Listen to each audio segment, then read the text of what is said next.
Nous allons maintenant calculer les revenus que nous apporte notre production d'œufs. Ici, je vous ai déjà donné le prix unitaire pour chaque œuf. Donc c'est 0,32 euros, c'est-à-dire 32 centimes pour un œuf.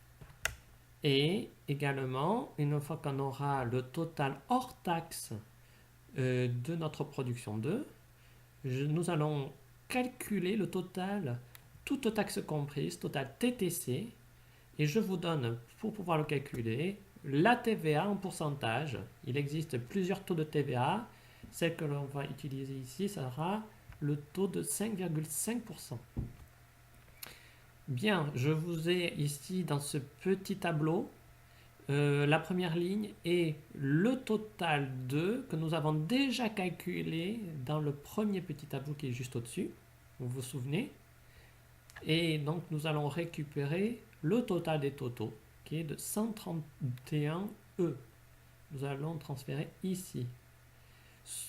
Nous pourrions faire un copier-coller. Mais attention, si je fais un copier-coller, est-ce que notre tableau va rester dynamique? C'est-à-dire que si je fais un changement, est-ce que pour autant, si jamais au mois de juillet par exemple, le total des totaux change, ce ne sera plus 131 mais un autre nombre d'œufs, est-ce qu'automatiquement ce nombre d'œufs va être recalculé aussi dans ce petit tableau en dessous avec la première ligne totale?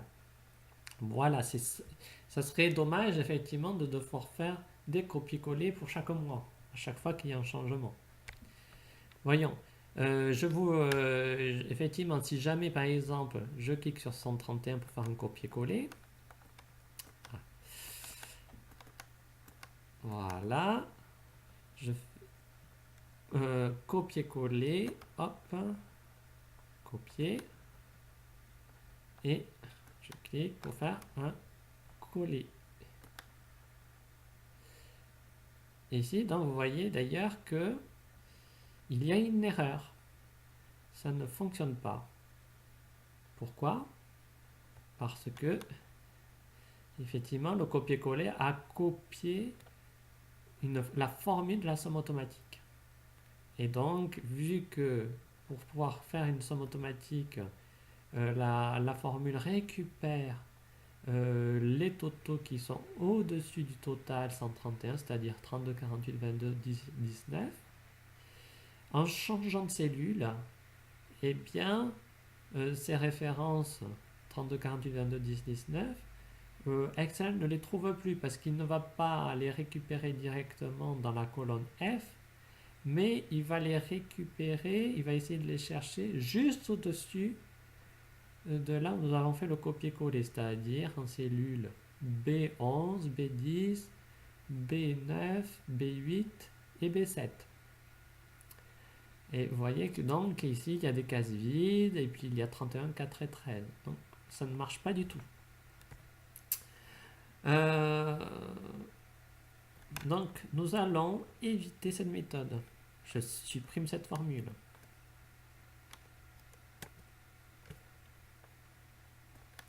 Voilà. Alors maintenant, ce que nous allons faire, c'est eh bien quelque chose de beaucoup plus simple. C'est-à-dire que nous allons utiliser effectivement le principe des formules, mais nous allons récupérer uniquement la valeur de 131.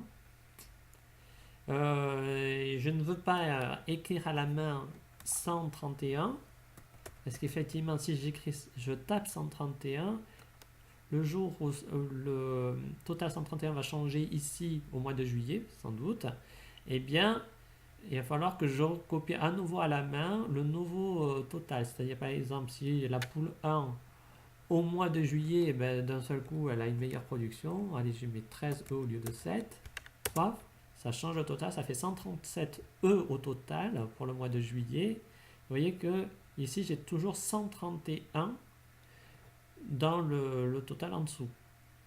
Et ça ne se fait pas automatiquement le changement. Donc, ici, pour récupérer 137, je vais supprimer 131 et je vais taper égal pour commencer une formule. Et je clique sur 137. Et là, vous voyez qu'il y a la référence de la cellule F9, c'est-à-dire la colonne F et la ligne 9, qui correspond à la cellule où il y a écrit 137, qui s'affiche bien à côté du égal. J'appuie sur Entrée pour valider cette formule. Vous voyez qu'il y a bien écrit 137 maintenant. Si je retape à nouveau 7 comme pour le mois de juin à la place du 13 pour la semaine 1 pour la poule 1, je tape 7, je valide en appuyant sur Entrée. Hop, à nouveau il y a 19E pour la poule 1, 131 pour le total des totaux et il y a automatiquement 131 qui s'affiche à côté de total. Bien.